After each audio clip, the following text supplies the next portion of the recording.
kemungal punang dua carita.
Le spectacle est accompagné de l'exposition de photographie de l'anthropologue et photographe Aniko Sebesteny.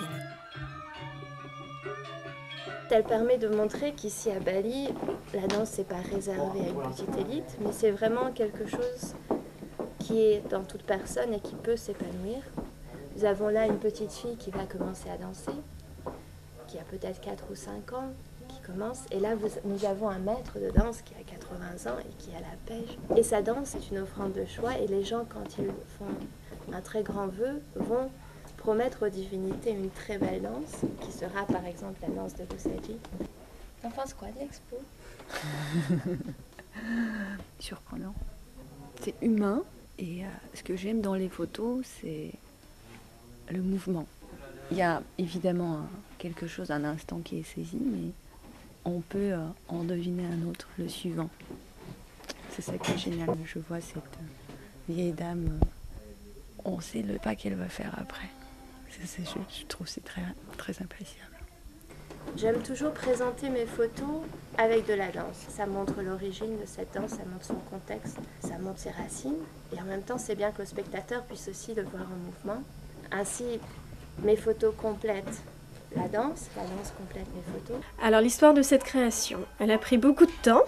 Elle est arrivée aussi grâce au passé de chacun. Donc, il y a eu une sœur qui a beaucoup étudié la danse balinaise, qui a passé plusieurs années à Bali. Je suis plongée dans ce monde parce que je trouvais que la relation avec la danse était très différente. Normalement, pour eux, c'est une discipline comme une sorte de discipline spirituelle.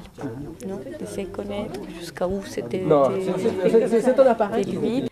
Rizky, qui est un magnifique danseur aussi, qui est de Java. Et puis moi, je suis arrivée là-dedans avec une envie d'étudier les danses des autres cultures. Et on est vraiment dans cette démarche de rencontre des cultures, de rencontre des manières physiques de vivre, des manières de se mouvoir d'une culture à une autre, et des significations des gestes et des rituels, ou des moments de fête. Voilà.